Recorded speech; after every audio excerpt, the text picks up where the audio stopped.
From minus to zero and soaring higher. Jangan lupa bersyukur. Naik pajaknya hampir 200% gitu. Ya, pajak itu Pajak dan ngerampok. rampok. Nah, negara butuh itu. Ada kepastian penerimaan, jumlahnya berapa. Demo kemarin tuh kan banyak, Pak. Pajak itu pencurian. Kayak ngerampok. Itu gaji-gaji saya kok wajib bayar pajak. Akhirnya kan negara mikir lagi. Gimana caranya supaya pajak tidak dianggap perampokan? Bismillahirrahmanirrahim. Assalamualaikum warahmatullahi wabarakatuh. Welcome to 4 Minutes to Zero and Sharing Hager, podcast yang selalu membuat kita banyak belajar tentang kehidupan narasumber yang sangat luar biasa. Beliau dosen Universitas Indonesia dan beliau sekarang punya usaha sendiri di bidang konsultasi pajak. Alhamdulillah, beliau sudah hadir di tengah kita. Kita sambut kedatangan beliau di podcast ini menjadi inspirasi kita semuanya. Kepada beliau kita persilahkan. Assalamualaikum, Pak Is. Waalaikumsalam warahmatullahi wabarakatuh. Apa kabar, Pak? Alhamdulillah sehat. Barakallah. Waalaikumsalam barakallah. Terima kasih nih udah hadir di podcast kita. Semoga menjadi inspirasi buat para pengusaha, pelaku bisnis, dan pengen tahu nih ke depan ntar biar orang itu dalam melakukan pembayaran pajak itu lebih ikhlas gitu. Sebelumnya ke masalah utama nih, pertanyaan biasa yang wajib di from minus to zero, Pak. Dari setiap orang itu punya titik terendah, Pak. Jadi titik terendah seseorang itu bisa kembali ke nol dan melejit lebih tinggi.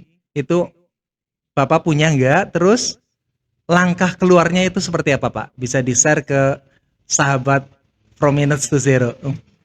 Ya, makasih Pak Is ya. Barakallah. Kalau melihat titik terendah, kembali ini cara persepsi kita ya. Cara pandangnya. Ya, berarti cara pandang. Saya sih melihat nggak ada titik terendah. Oh, Masya Allah. Nggak ada, karena kita akan terus berupaya untuk lebih baik dari sebelumnya. Amin, amin, amin, amin. Itu jadi seringkali ada melihat ini titik terendah tertinggi. Tapi saya melihat dari perspektif yang positif, kita akan selalu berusaha untuk lebih baik.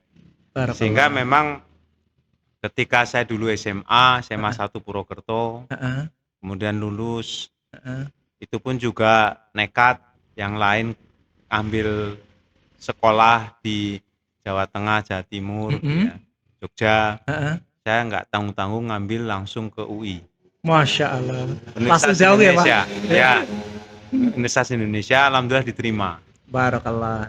Yang kedua, ngambil satu jurusan lagi di STAN, Sekolah Tinggi Akuntansi Negara. Alhamdulillah diterima juga. Barakallah. Gitu ya. Nah, karena saran ibu, sekarang almarhum, Masya Allah. Semoga beliau ditempatkan yang terbaik. Nanti pegawai negeri ya. Makanya barakallah. pilih STAN, Sekolah Tinggi Akuntansi Negara. Amin, amin, amin. 3 tahun kuliah, terus kerja di kantor pajak. Kemudian lulus masuk 90, lulus 93, D3, 96 kuliah lagi, D4 STAN. Kemudian lulus, nah di situ hidup itu pilihan. Masya Allah. Saya memilih mau tetap di pegawai Dijen Pajak, PNS, atau keluar. Akhirnya saya pilih keluar. Ibu nggak setuju, tapi butuh waktu 2 tahun meyakinkan ibu bahwa keluar di swasta pun nggak ada masalah. Ya, sampai sekarang di swasta. Tapi keluarnya saya dari DJP tidak meninggalkan core competence di perpajakan. Ya, kompetensi utama saya di perpajakan. Nah, dari situlah kemudian kayaknya ini passion saya jadi konsultan. Termasuk ngajar. Jadi saya memang dari SMA senang ngajar. Senang ngajar ya? Ya, sampai kemudian lulus di STAN juga masih ngajar, pindah ke swasta masih ngajar juga. Nah, dari ngajar ini ada peluang. Saya ngajar akuntansi, ngajar juga pajak, ada pelatihan brevet pajak. Di situ saya melihat peluang ini. Kok banyak orang cocok dengan apa yang saya sampaikan. Masya Allah. Pak bisa bantu nggak? Nah, itu cikal bakal. Saya Perusahaannya jadi dibentuk, konsultan konsultan pajak. pajak. Ya, Oh, cikal Masya Allah. bakal sampai sekarang. Mm-mm. Terus karena sering ngajar ke para peserta pelatihan pajak, baik waktu itu memang offline semua ya, Offline. sekarang juga online. Mm-mm. Akhirnya membawa saya ditarik untuk ngajar di kampus. Oh, barakallah. Waktu itu belum ke Universitas Indonesia dulu, ngajar Oh, kampus iya, iya. apa saja lah. Mm-mm. Ditanya gelar Bapak apa, saya waktu itu nggak concern ke gelar akademik. Iya. Lama-lama berpikir, oh saya harus punya gelar akademik karena saya sering ngisi di kampus. Iya. Akhirnya kuliahlah S2 di UGM, Mm-mm. UGM kelas Jakarta. Iya. Setelah lulus ternyata tanggung, kuliahlah S3 di FISIP UI. Ya, apa yang saya ambil jurusannya itu juga tidak terlepas saya kok mengalami kesulitan mencari fresh graduate, pegawai baru yang mumpuni. Mm-mm. Kalau orang Jawa bibit bebet bobotnya Bobot. dapat. Dapat. Mm-mm. Nah, dari situ kan berpikir, kembali dalil yang saya gunakan fa inna ma'al usri yusron, inna ma'al usri yusra. Dalilnya apa? Kesulitan yang diulang al-usri itu 2, 2 kali. tapi sebenarnya esensinya 1. 1. Yusron ada 2, esensinya 2. Mm-mm. Saya sampai belajar tafsirnya. Berarti Ini satu apa? kesulitan, Satu jalan kesulitan keluarnya 2 ya? diapit oleh 2 kemudahan. Kemudahan, Masya Allah. Jadi kesulitan nggak akan kalah. Kesulitan itu nggak akan menang dari 2 kemudahan. Itulah yang saya gunakan. Kita sebenarnya nggak ada istilah dari minus ya. Jadi from minus to zero nggak ada. Nggak ada ya? Nggak ada. Nah, kembali cara pandang kita. Saya melihat karena kita, kalaupun ada, ya kesulitan. Tapi langsung saya ganti cara pandangnya. Berarti di tengah kesulitan itu ada, di balik kesulitan itu ada 2 kemudahan. Itu yang saya cari dan itu nggak jauh dari situ. Setiap masalah di situ pasti solusinya di situ gitu. Iya, faida farokta fangsub. Kalau udah selesai satu kerja yang lain. Nah, itu ya, jadi pasti dapat. Dan nggak ngomong susah. Iya. Pasti dapat segera. Ya Allah Optimis mudahkan. Ya, iya. Bukan pesimis. Kan pilihannya 2. 2. Akhirnya keluar dari DJP. Pas 1 memang sempat ya keluar dari JP. Kemudian itu kan berpikir dari berpenghasilan tetap menjadi tetap berpenghasilan. Tetap berpenghasilan. Beda ya? Beda ya, tetap. Itu kan sempat tapi saya harus bisa. Nah, kembali lagi. Tapi kalau yang satu itu tetap segitu-gitu aja. Ya, berpenghasilan tetap, ya tetap. Tetap. Yang satunya tetap berpenghasilan kan beda ya? Beda. Nah, walaupun katanya sama nih, cuma penempatannya. Iya. Ya udah, berpenghasilan tetap saya tinggal. Jadi mulailah dari jadi konsultan. Itu pun juga nggak lama. Jadi 2000 waktu awal membuka konsultan sebenarnya 2006 ya, 2004. Tapi sekarang masih kan? Masih. Awalnya 2004, itu alhamdulillah 1,5 tahun bisa berangkat haji, bisa beli mobil. Ya. Itu haji plus juga. Waktu itu 2006. Iya. Terus berjalan waktu, perusahaannya saya pindah 2010 sampai sekarang. Jadi saya melihat tidak ada sebetulnya kamus dalam diri saya from minus to zero. Tapi tetap pokoknya ada nilai yang terus bertambah. Ya, setiap hari itu ada pertambahan nilai ya. Berusaha untuk terus bertambah. Tujuannya agar kita terus optimis saja. Jadi nggak melihat bahwa sesuatu ini dulu. Ya udahlah, yang lalu yang sudah.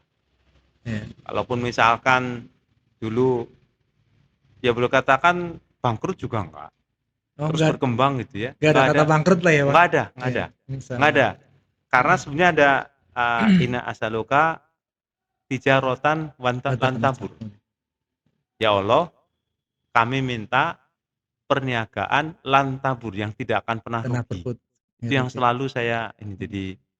Ya kalaupun ada rugi ngelihatnya bukan rugi. Keuntungannya ditunda. Berarti buat di luar sana nih seperti saya juga nih yang merasa bangkrut itu salah ya, Pak? Cara pandang yang salah ya. Masya Allah. Ya, cara pandang. Untuk melangkahnya, Pak, biar cara pandangnya itu selalu benar gitu. Oke, Heeh. cara pandang itu ada di sini, Masya ada Allah. di otak. Itu otak. Saya sering menggunakan pendekatan gini, ini dari ilmu psikologi kognitif ya, Ya. ilmu psikologi Mm-mm. yang memang fokus ke kognisi, ke otak. Kotak. Laki-laki itu sering menggunakan, kan biasanya dibagi otak kanan, otak Otak kiri. kiri. Kalau saya nggak pakai itu. Oh gitu. Laki-laki sering menggunakan otak yang sebelah depan. Oh, Namanya prefrontal cortex. baru dengar malah Pak saya. Biasanya Ah, kanan kiri enggak, gitu. saya beda. Eh, Saya ambil dari buku teks psikologi kognitif. Buku asli, bahasa Inggris. Bahasa Inggris ya. Itu otak manusia banyak, Mm-mm. pembagiannya banyak, Mm-mm. tapi untuk berpikir secara logis, Mm-mm. itu ada di sini, Masya Allah. prefrontal cortex. Mm-mm. Dan itu butuh informasi dan itu biasanya rasional. Siap. Saya berpikir itu. Mm-mm. Jadi berpikir rasional, apa nih kira-kira? Memang kadangkala kita mungkin kecewa, nyesel. Itu bagian dari otak juga. Bagian dari otak. Namanya amigdala. AMYGDALA, amigdala. Berarti kecewa itu wajar ya Pak? Wajar. Kecewa. Pokoknya yang jangan berlarut-larut lah ya. Yang berkaitan dengan perasaan. Dengan emosi itu wajar. Itu bukan di sini. Itu di otak juga. Biasanya kan pakai hati gitu katanya. Hati bukan. Hati itu berasal dari otak manusia. Pemerintahnya otak ya? Ya, cuman bedanya kalau yang logika ini ada di depan, prefrontal cortex itu biasa ada pada laki-laki. Kalau yang perempuan, amigdala itu ada di pusat di dalam sini. Itu emosi. Jadi kalau kita marah, berarti kita dikendalikan oleh amigdala. Dia ngirim hormon. Deg-degan. Ngirim hormon gitu ya, ke tempat lain. Ngirim ini gitu. Mohon maaf, ketika misalkan laki-laki ngelihat perempuan cantik, ngirim hormonnya kemana? Ke mata. Ke mata, terus ke nafsu, alat vital. Alat vital. Iya kan? Iya. Itu ngirim hormon itu. Jadi ada singkatan hormon kita tuh ada dopamin, ada oksitosin, kemudian ada serotonin, ada dos ya, DOSEE-nya, oksitosin atau apa saya lupa. Saya baru lagi belajarin. Jadi gitu. Ini pusatnya di sini. Akal dan hati bukan, ini semua di akal. Informasi semua masuk sini, ke sini. Jadi memandang sesuatu itu tinggal tergantung kita. Iya. Itu sih saya melihatnya, Pak Is. Masya Allah. Balik lagi sedikit ke belakang nih Pak. Pertanyaan pribadi saya nih, gimana Bapak kan pindah nih dari perintah Ibu nih, sebagai seorang Muslim kan biasanya kita wajib nurutin perintah Ibu. Nah, meyakinkan diri pribadi bahwa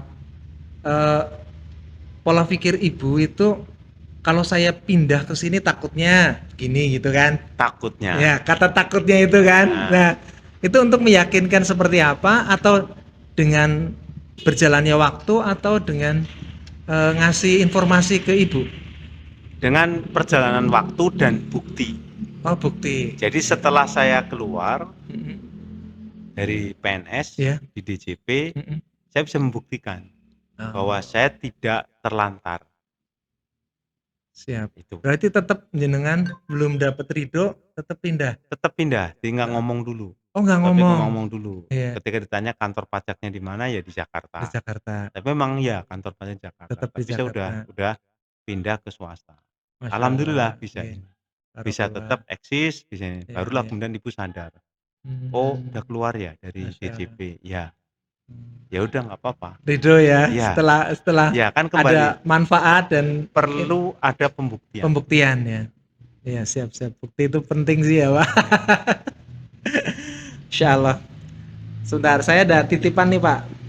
Pertanyaan di perpajakan ini ya, Pak.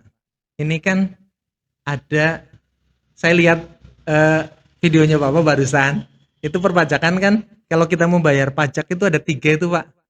Yang satu itu eh, yang dua ilegal.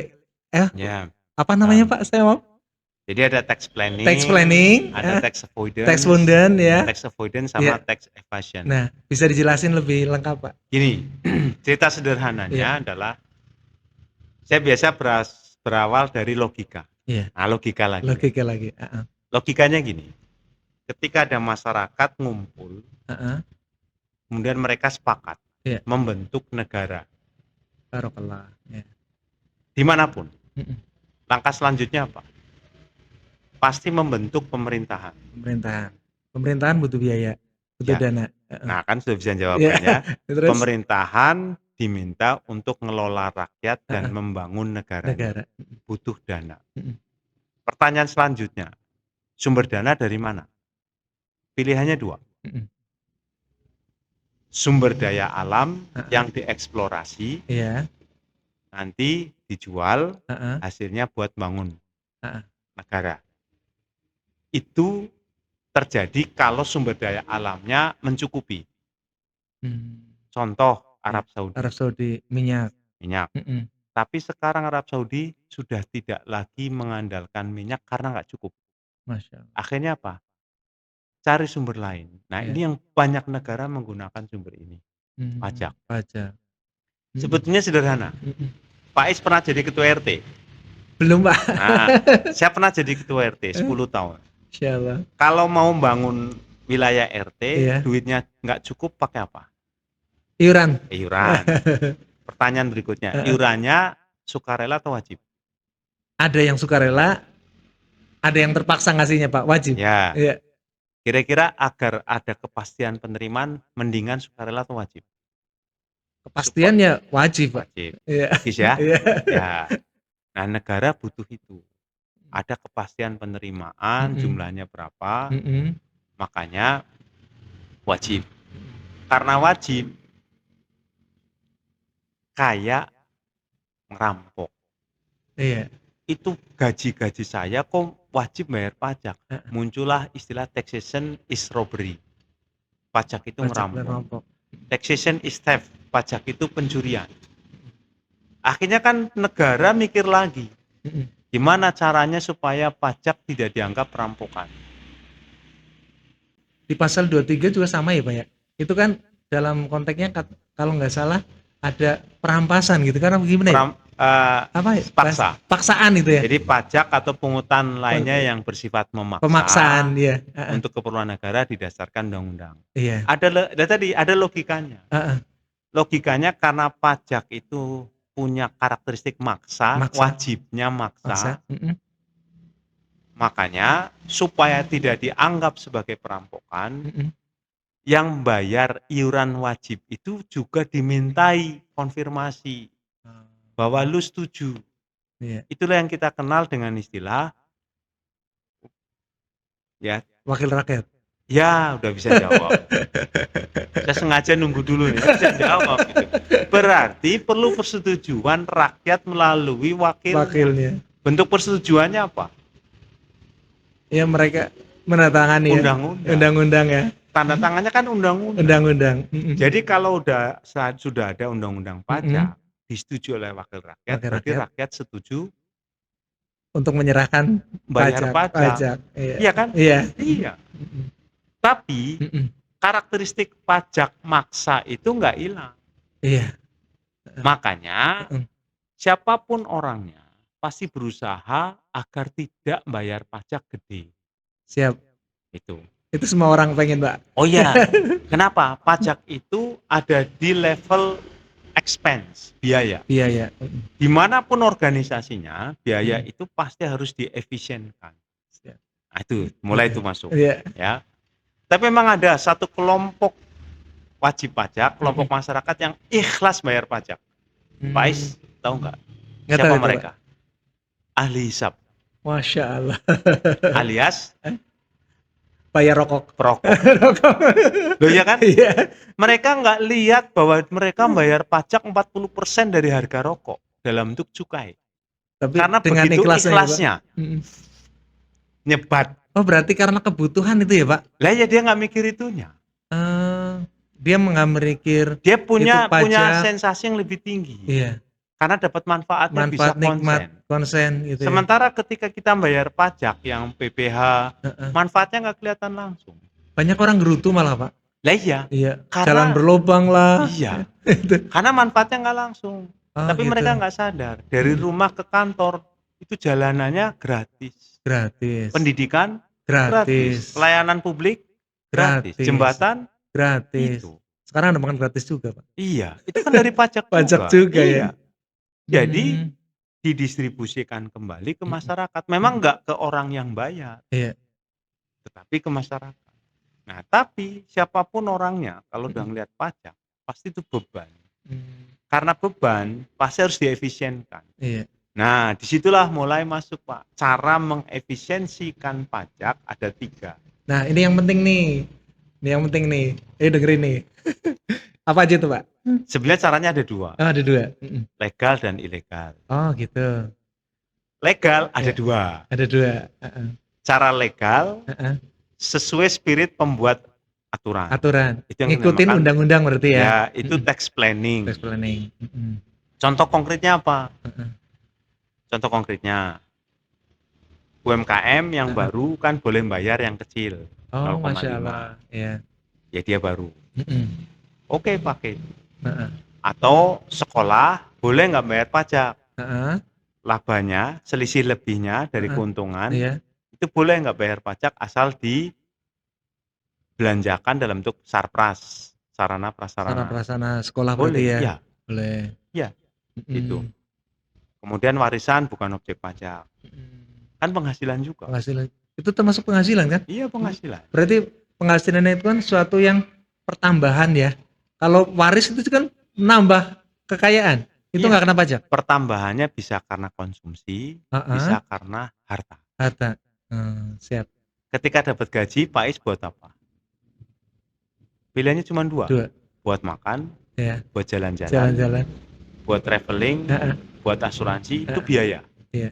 Tapi beli tanah, beli emas buat istri, itu harta. Harta. Penambahan. Penghasilan berapapun pasti akan dipakai untuk nambah konsumsi dan atau nambah harta. Nah, kembali ke tadi. Ya. Ada 2 ya, legal, ilegal. Ya. Legal ada 2. Tax planning, Ya. caranya legal, sesuai spirit pembuat aturan. Jadi memang kita harus baca aturan. Kalau ada, silakan.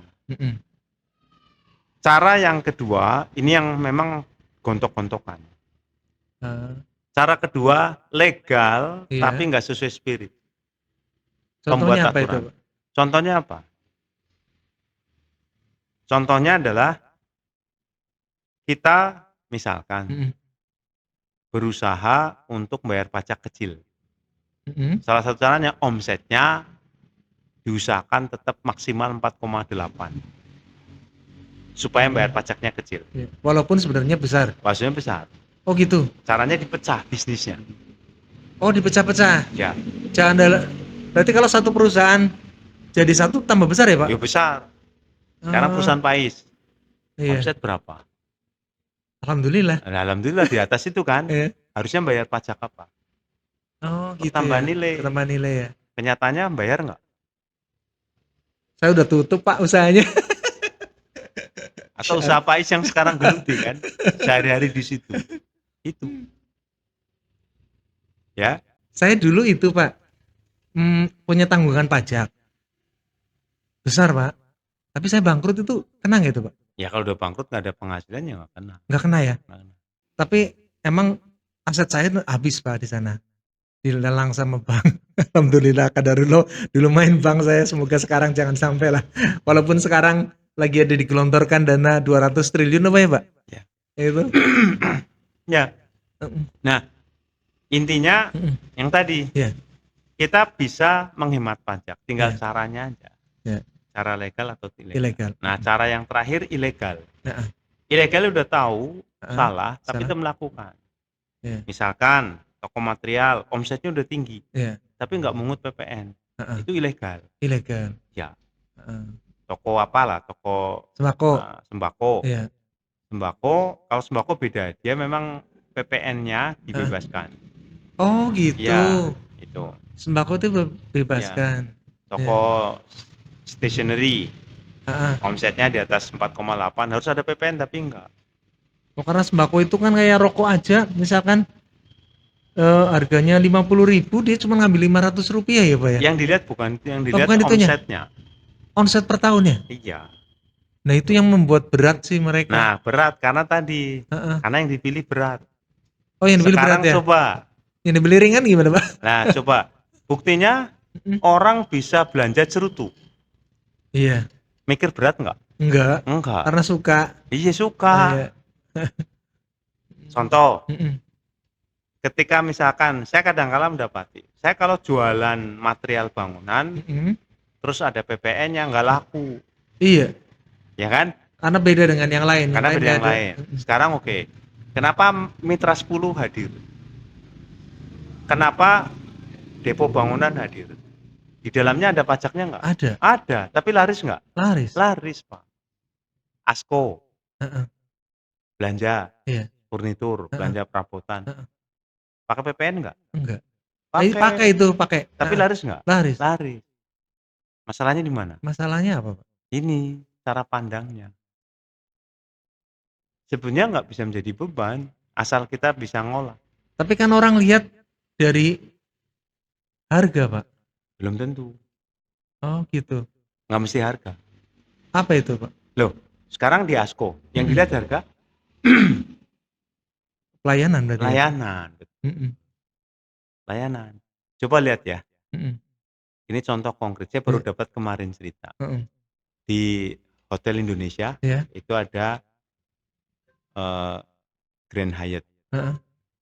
Ngopi di sana berapa? 100.000. Iya. Sebelahnya ada lagi ada Plaza Indonesia. Iya. Satu cup Heeh. 40.000. Heeh. Hotel, Hotel. mall, depannya Mm-mm. ada Mm-mm. ngopi juga. Starling. Mm-mm. Apa? Tahu Starling, Pak? Iya. Jualan keliling itu. Keliling ya. Harganya berapa? Iya. 5.000. 5.000. Yang di hotel tetap ada yang beli. Punya pasar Iya, sendiri punya ya. pasar sendiri, Pak. Mm-mm. Tinggal sekarang kembali mindset kita melihat pasarnya yang mana. Siap. Karena orang jualan nggak mesti ngeliat harga, Ya. ataupun kalau makanan rasa. Iya. Tadi juga saya ngobrol itu, Heeh. pelayanan. Pelayanan. Itu. Iya. Makanan itu yang utama rasa, Rasa, kedua pelayanan ya. pelayanan belum tentu. Hmm. Ya rasa, harga, pelayanan. Iya. 3 itu. Faktor Justru yang utama. menentukan, Iya. yang menentukan apa? Kalau masyarakat menengah ke bawah biasanya harga dulu Pak. Ya karena fokusnya di situ. Nah, perusahaan-perusahaan yang saya tadi sebutkan, mereka punya segmen pasar ya menengah ke atas. Iya. Iya. Yang orang nggak ngelihat ke masalah harga. Masalah harga. Pelayanan, kualitas. Ya. Iya. Jadi gitu.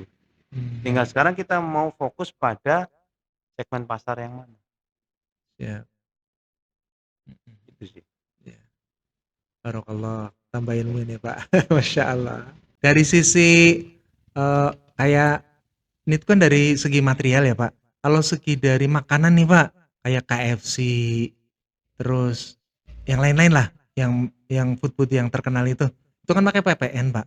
Nah terus sekarang saya dengar itu warteg mau pakai PPN itu benar Pak? Sudah. Ya. Sebenarnya bukan PPN. Oh bukan PPN. Pajak ada. Pajak.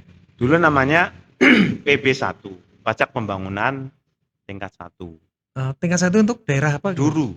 Oh dulu. Itu mulai tahun 1947. 1947.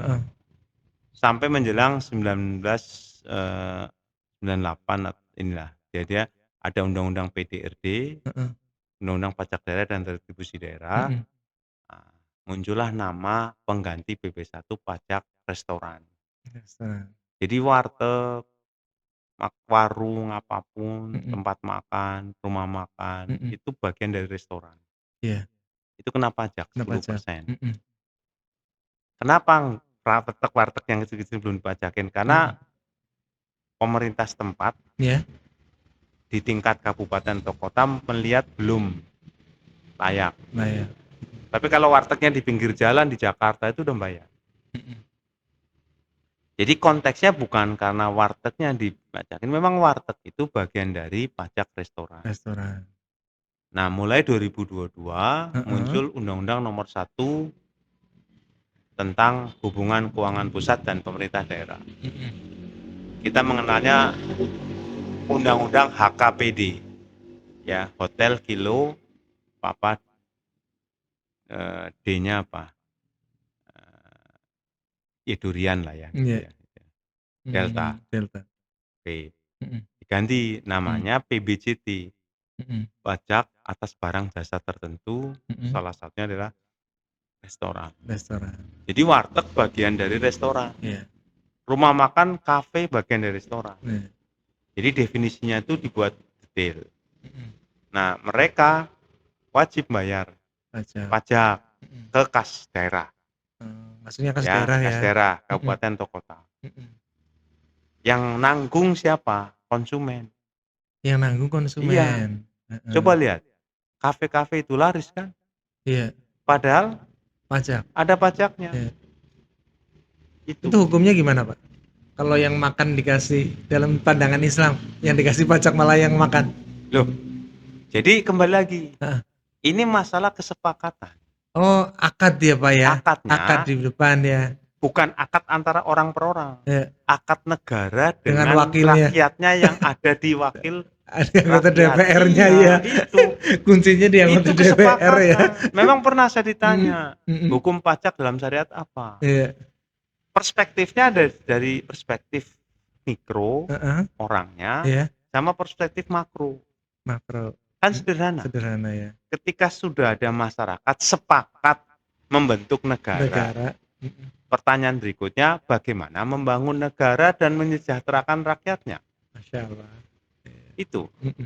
Apakah memang dari zakat, infak, sedekah cukup? Belum, Pak. Belum. Terus berarti kan cari cara lain. Iya. Apa? Ya iuran kan? Sukarela, Pak. Iya. Ya, sedangkan biaya negara butuhnya besar. Lah besar, agar ada kepastian penerimaan wajib menggunakan caranya pajak. Gimana? Ya sepakat antara negara yang diwakili pemerintah dengan rakyatnya. Rakyatnya kan nggak bisa sepakat secara langsung melalui wakilnya. Wakilnya yang memilih siapa? Yang nunjuk? Rakyat.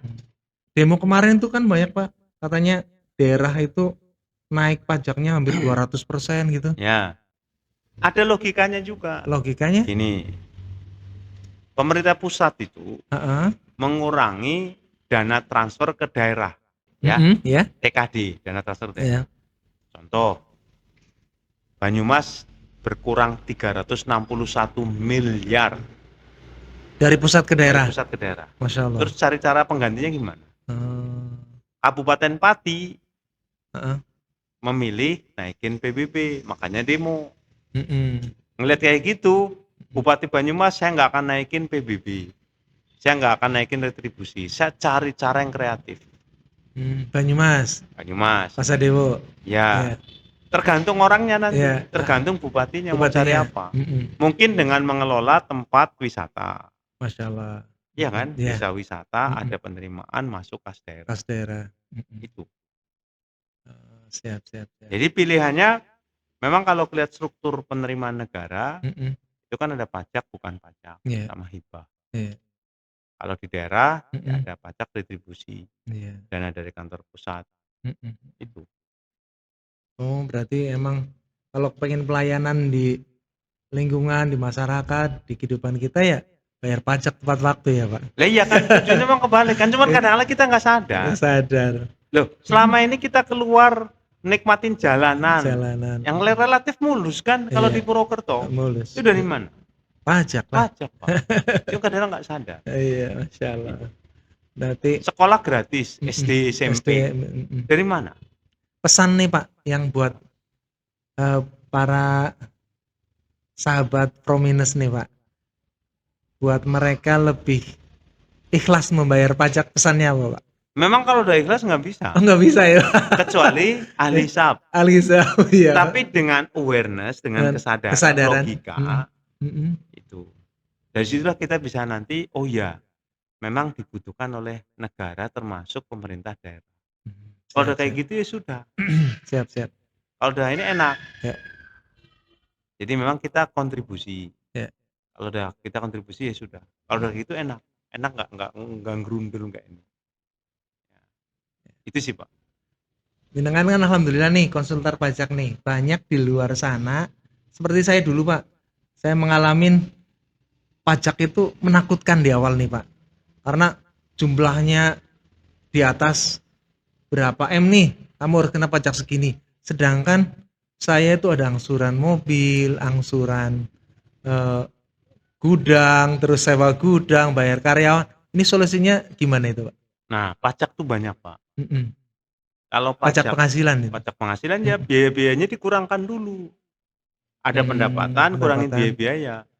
Oh gitu. Nanti Laporannya ketemu, yang penting ya iya, Pak. Nah orang ini laporannya. kan kebanyakan susah nih Pak bikin Ah, laporan. iya. Nah makanya Berarti karena mindsetnya susah. mindsetnya oh susah lagi ini bahasa susah harus dihilangin ini. Iya. Tidak mudah nih. Tidak mudah sama. Mindsetnya negatif. Iya. Siap Gitu. siap siap. Karena mereka milih susah. Ini susah ya. Ya.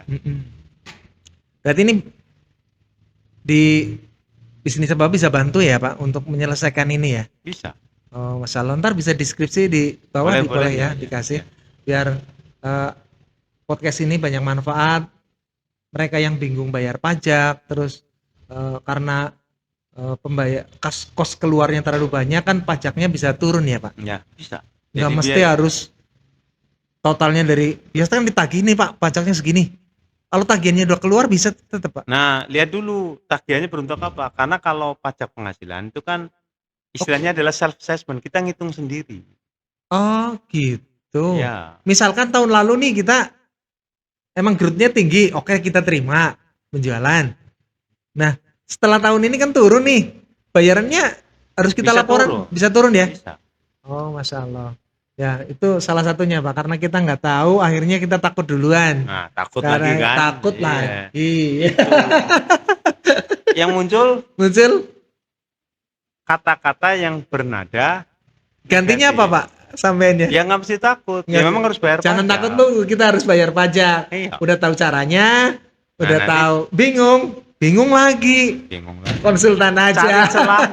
Cari celahnya gitu Pak. Ya pasti ada jalan. Iya. Setiap masalah punya dua solusi. Satu lagi dong Pak. Saya ngelihat nih kan Bapak waktunya sibuk sekali nih Pak. Bagi waktu antara keluarga dan pekerjaan. Terus? Biar seimbang gitu Pak. Ya. Karena tadi kita ngomong sibuk. Oh salah lagi saya. Jadi nggak perlu ngomong sibuk, pokoknya kita harus bisa bagi waktu. Oh harus bisa bagi waktu. Kembali kan? Ya. Jadi saya nggak ngomong sibuk. Kita harus bisa bagi waktu. Lebih ringan ya Pak? Iya. Kalau sudah ngomong harus bisa bagi waktu. Itu kan terpaksa Pak? Enggak. Harus sih. Jangan terpaksa Pak. Nah kembali lagi jangan terpaksa. Saya harus membagi waktu. Harus bisa membagi waktu, bukan terpaksa. Harus, berarti kita punya suatu keinginan yang memang bagi waktu. Supaya waktu yang terbatas itu bisa dimanfaatkan secara optimal. Siap. Dan satu lagi, enggak semuanya kita kerjakan sendiri. Iya. Itulah manajemen. Oh. Pekerjaan selesai melalui orang lain. Iya. Oh, manajemen waktu juga penting ya Pak. Mengelola waktu. Jadi waktu Bapak dengan saya sama-sama enggak jumlahnya? Sama Pak. Sama 24 jam. 24 jam. Iya. Perbedaannya langkah kita untuk apa ya Pak? Masya Allah. Dan kadang-kala kita menyelesaikan suatu pekerjaan melalui orang lain. Iya. Itu. Masya Allah. Tapi lagi ada pandangan dari sisi luar ini, kalau yang usaha masih UMKM nih Pak, ke depan kan saya mau ngobrol sama UMKM nih Pak. Mereka kalau nggak saya ntar nggak selesai. Kalau nggak saya rasanya ntar akan berbeda. Ya. Solusinya seperti apa Pak? Sama, cara pandang. Cara pandang. Karena apa? Sebetulnya bisa kok. Buktinya saya. Bisa. Saya punya ada 20-an manajer. Masya Allah. Bisa mengerjakan. Iya. Kadang-kadang saya tinggal minta tolong, Mbak, tolong transferin ke ini kan, toko Saya Bapak. Iya. ya Itu nggak perlu dari saya, Mbak. siap. Coba lihat itu. Iya kan? Iya. Nggak perlu dari saya, Pak. Heeh. Saya tinggal tolong dong. Selesai. Heeh. Lebih Tujuan mudah, Bapak lebih tercapai. Saya efisien, bisa ngerjain yang lain. ngerjain yang lain yang lebih bermanfaat gitu ya, Ya, Pak. sama-sama bermanfaat, cuman Sama-sama ada yang bermanfaat. harus kita kerjakan sendiri, ada yang dikerjakan orang lain. Alhamdulillah. Ya, itu manajemen, Pak. Bisa mengerjakan sesuatu Bagaimana melalui memilah antara yang bisa dikerjakan orang lain dan kita, Pak? tinggal tempatkan prioritas. Prioritasnya. Menurut kita kan sederhana, mana yang butuh, mana yang ingin. Mana yang harus dikerjakan sendiri, mana yang enggak. Tinggal tentukan prioritas. Tentukan prioritas ya. Siap. Saya datang ke sini ketemu UMKM walaupun cuma 3, saya melihatnya ada potensi ke depannya. Padahal saya bisa ngerjain yang lain, tapi saya melihat prioritas, berarti ini prioritas saya. Walaupun 3 prioritas Iya tetap prioritas, karena memang saya udah janji kan. Iya. Saya udah janji ingin membantu teman-teman. Iya, Masya Allah. Nggak kecil hati walaupun 3 ya, Pak? Walaupun 3, loh iya kan, cara pandang. Gimana sih datang cuma 3, gimana sih katanya semangat. Nah, perspektif negatif. Saya pilih positif. Alhamdulillah 3 bisa lebih intensif.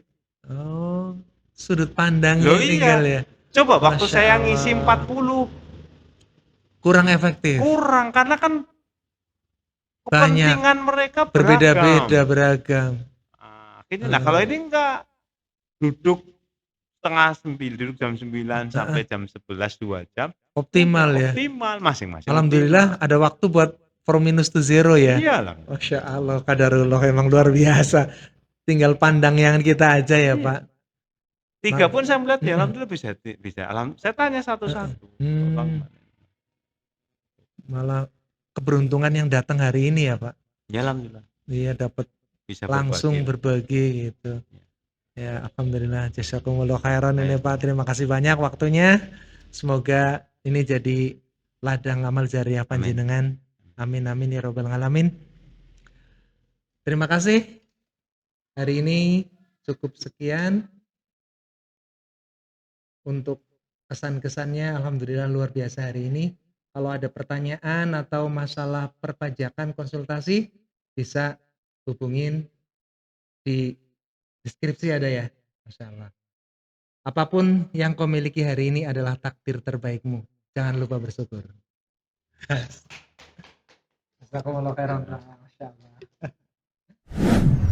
From minus to zero and soaring higher. Jangan lupa bersyukur.